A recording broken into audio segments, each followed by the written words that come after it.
Out here I'm changing the brakes on a 99 Chevrolet Suburban 4-wheel drive, and I'm telling you how to do it. It's really easy. First you need to get your lug wrench and break the tires loose with a lug wrench, or impact is that, and you need a 3/8 Allen screw wrench socket and ratchet and C-clamp and a flathead screwdriver, and pretty much it.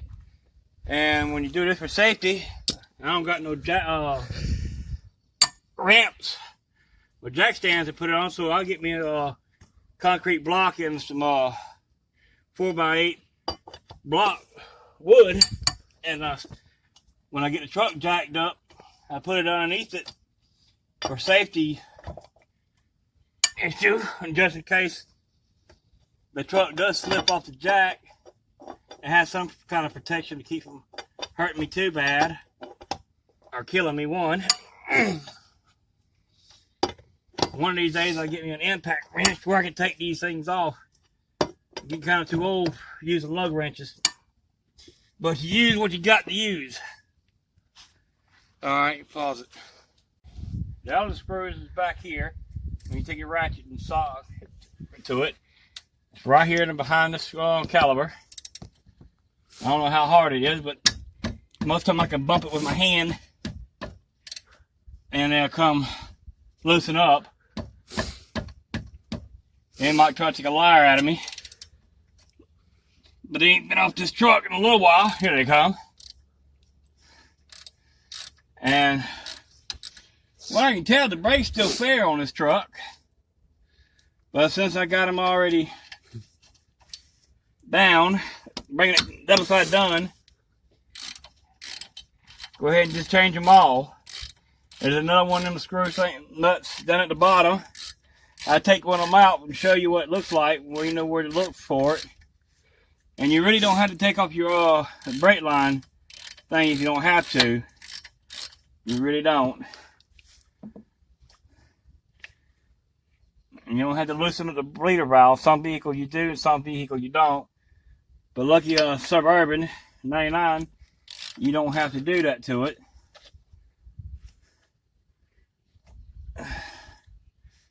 Alright, that's the piece I took off right here that holds the caliper on. And that's where it goes in. So, there's that is. And I'm getting the top one out now. Boy, it's going to be a hot day today. I can tell already, I'm sweating.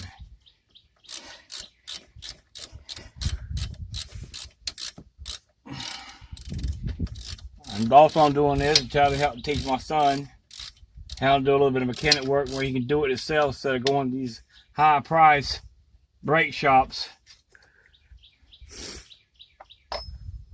for an easy fix. Alright, here we go. We get my screwdriver.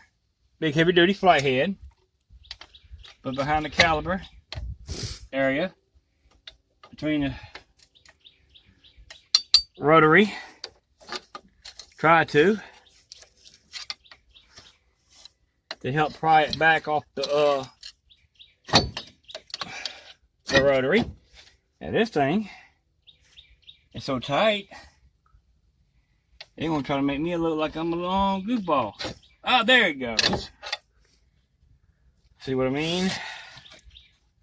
And that's, you gotta fight it sometimes. But don't kink the hose. Whatever you do, don't kink the brake line hose. Because you do that and it breaks, you're in trouble. Then you had to go buy a new brake line and really bleed your brakes. Take your screwdriver, go underneath the brake pads like this. Pause it out here and mess us up when we're doing a video.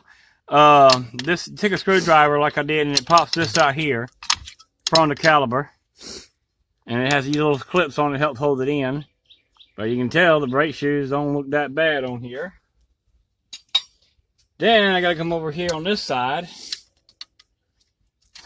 Same thing, a screwdriver. Sometimes you can do it with a hand, sometimes you can't. Sometimes you gotta take by two hands to pull these clips out. See what I mean? They can be a booger sometime.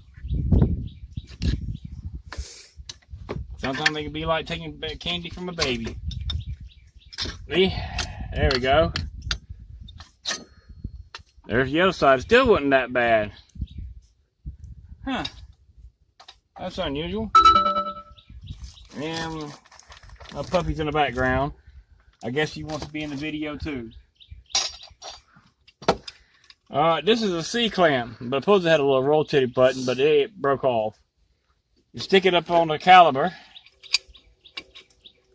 and you get some WD-40. Spray around your caliper pistons a little bit. It helps support it in case it's got dry or sand in it. Or you can use PP Blaster. I didn't have none, so I got me some WD-40 at the time. You take it, try to center it with the center you can to the caliper the best you can. And you turn it until you hit the brake piston. And then you twist it and it brings the piston in for you where you can put your new set of brake pads on. Yeah, they're kind of hard and tight sometimes. Sometimes they go in pretty easy. Sometimes you got to be Hercules.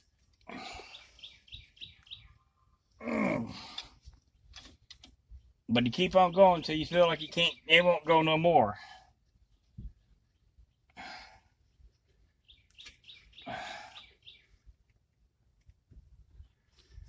I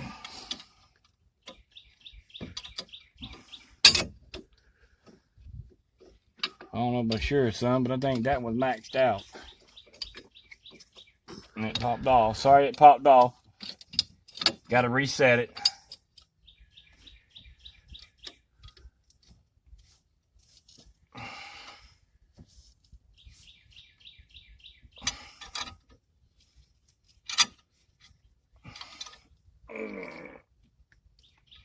Alright, then we take it back loose. The C-clamp. After pushing that piston in.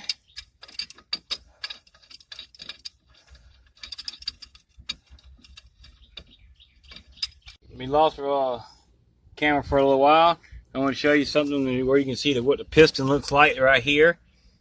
That's what most you push in your brakes and in and out. And here's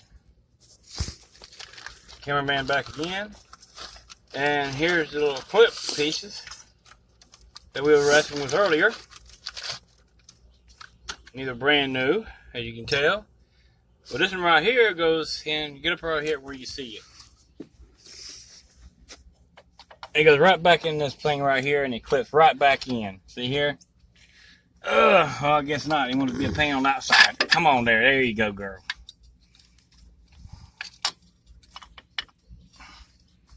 I guess sometimes he wants to fight you, and sometimes he don't. I guess this time he wants to fight me.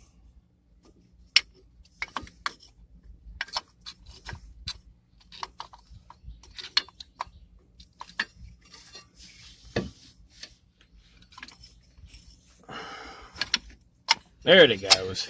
See, it snapped right on when you get them just right. And here comes the other one piece.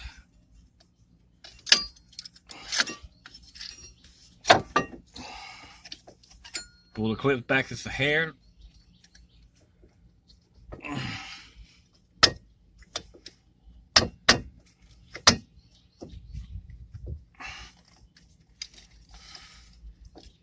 Funny, this side wants to fight me. The other side went on just as pretty as they can please. There's one side and clicked in.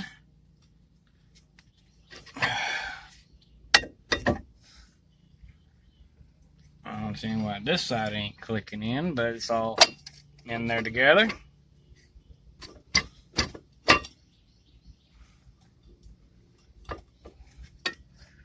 And then we take this big old thing, turn around,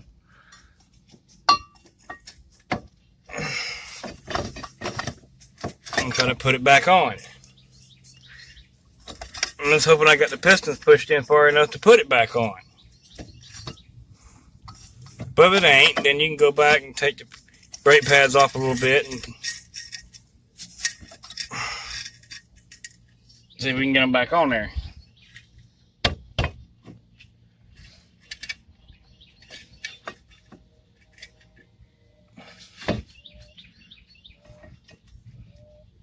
And as I see them here, that I'm gonna have to do that whole thing back over again because I don't think I got the pistons pushed in far enough. So what I'm gonna do, I don't like doing this, but I'm gonna do it anyway to see if I can get it in mashed quicker in.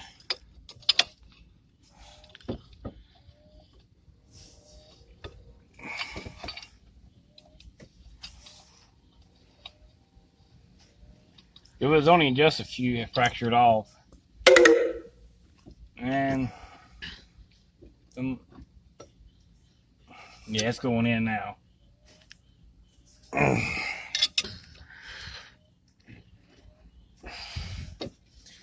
Now we'll try that. Don't have to take that brake pad back off and reset it again. But I think I got it that time.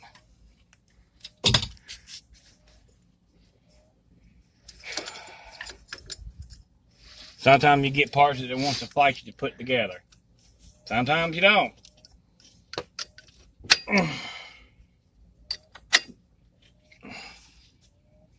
Oh boy.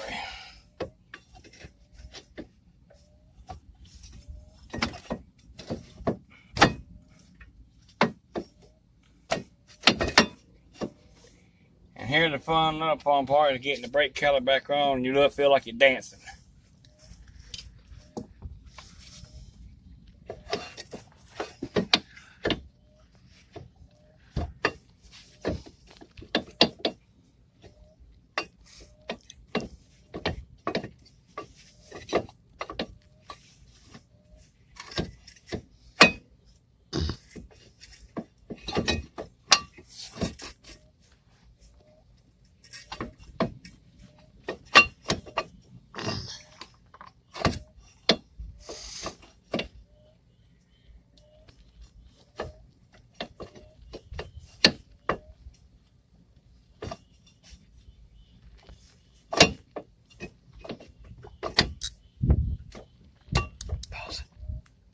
Yeah, we got the calipers in.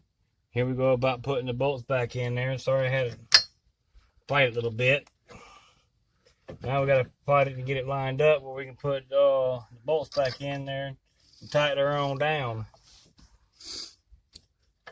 Sometimes it takes good time to find it to get started. So as soon as you get the nuts and the bolts started in there, you're good to go. You don't want to cross thread them. Got one started, now I gotta look for my ratchet. There it is.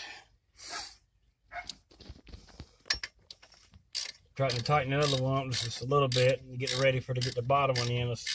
But don't tighten them all the way up. We're just trying to get it where we can get it lined up. Make it more easier to get the bottom one in. You don't have to worry about the top one jumping out. Alright, I think we got that one started. On the bottom, now we try to put some tighten on it. And there you go. We're tightening it all up.